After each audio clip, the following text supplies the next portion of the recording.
Hi, I'm Sandy, and today I'm going to show you how I make pecan tarts. The holidays are upon us, and a lot of us like pecan pie.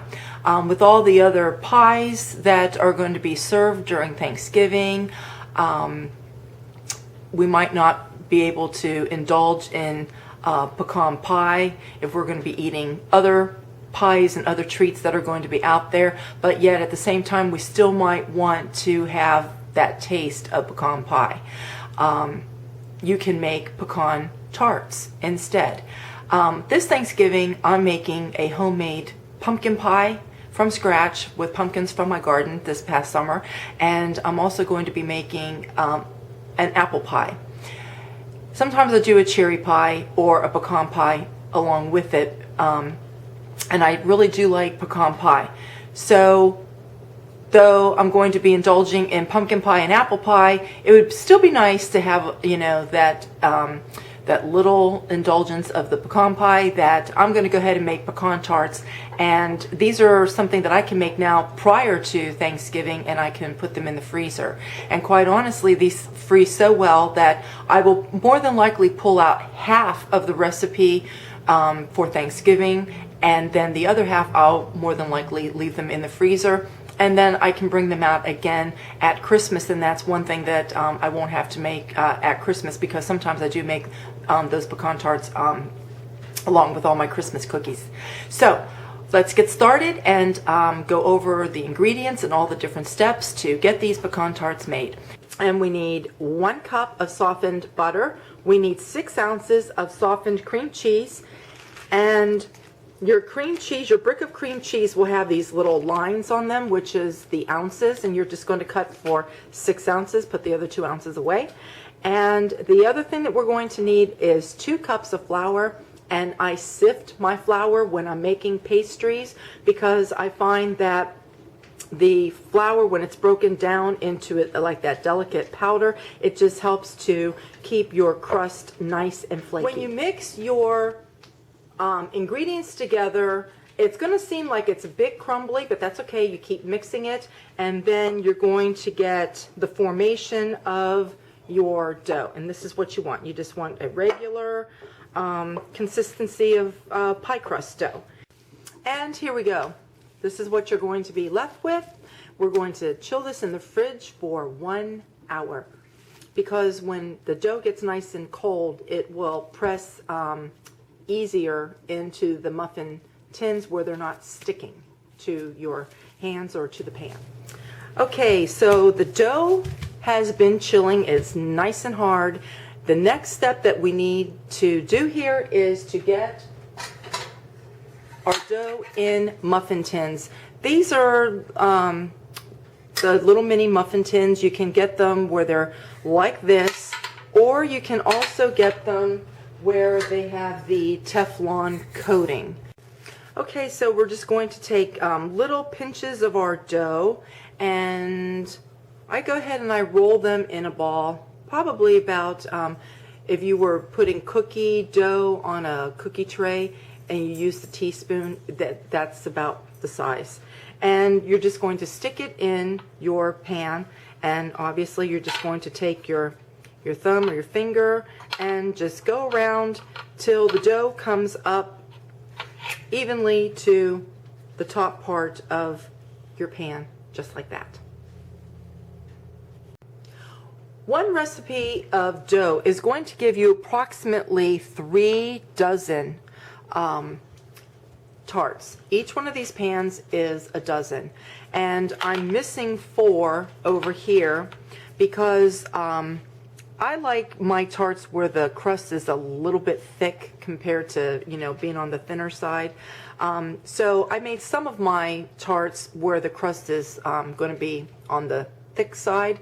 If I would have, you know, evenly, you know, spaced them out where it was less dough, I would obviously have these filled in as well. Okay, for this next step, what we're going to need is 2 tablespoons of softened butter. You're going to need 2 eggs. You're going to need 1.5 cups of brown sugar. We're going to need 2 teaspoons of vanilla extract, and we're going to need 2/3 cups of chopped pecans. And the first thing that I'm going to do is I'm going to beat my eggs very well. Okay, you want to beat your eggs for at least a good 30 seconds because you want to get them nice and frothy. The next thing that we're going to do is add our butter. I need a little help here because it's nice and soft. We're going to want to put in our 2 teaspoons of vanilla. We're going to put in the 1½ cups of brown sugar. And again, we're going to beat this, and we're going to beat it for at least a minute, minute and a half, because we want this well incorporated.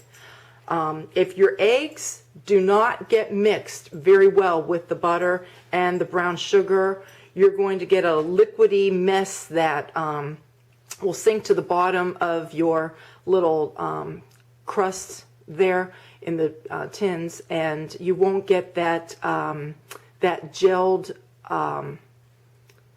mixture that you're looking for to hold the pecans. So mixing is very important. Okay, I mixed my mixture at the speed setting on my mixer was 6. So it's all going to depend on the kind of mixer that you have and what kind of speed that you can put it on.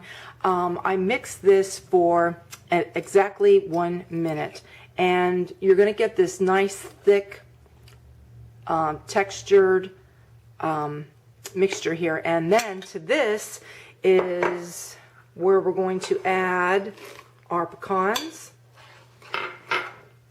Get that mixed thoroughly, and then all you're going to do, and that's my oven saying it's ready to go, we're going to just take little spoonfuls of the mixture, and obviously all we're going to do is put them in your little crusts.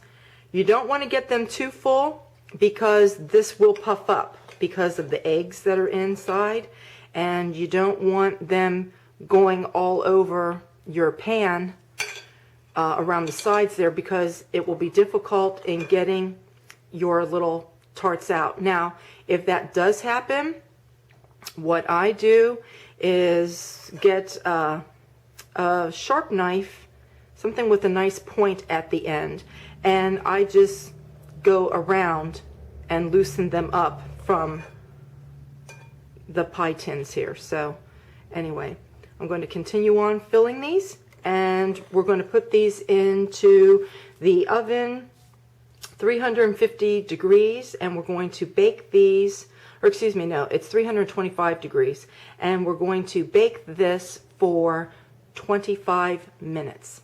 After you get your tins filled, I always like to keep extra chopped pecans on hand.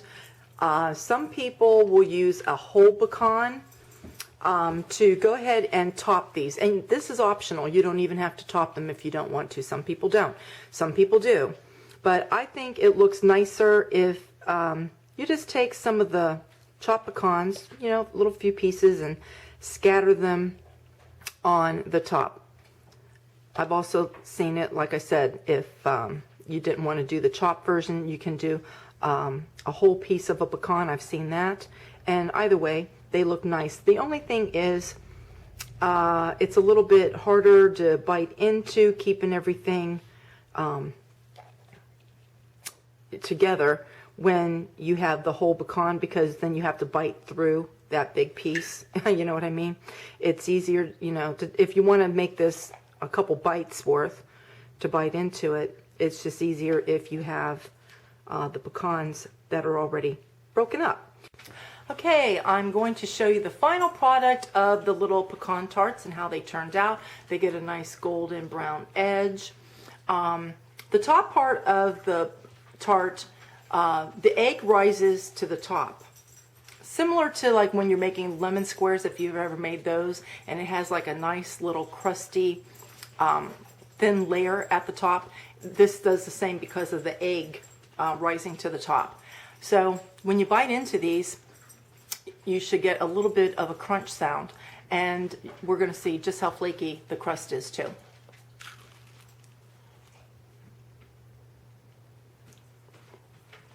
want to make sure. No crumbs. Anyway, see how flaky the crust is? And that comes from sifting the flour, like I said. But you can see there's a nice, filling in there with the pecans, and you get the nice little crust at the top. So it gives you a little bit of a crunch. So you got the nutty flavor, you got a little bit of the crunch, you got the nice flaky pastry, and then you got the sweet filling. So I hope that you will try these. They're wonderful. If you've never made them before, I think that you will like them. So anyway, till next time, take care. See you.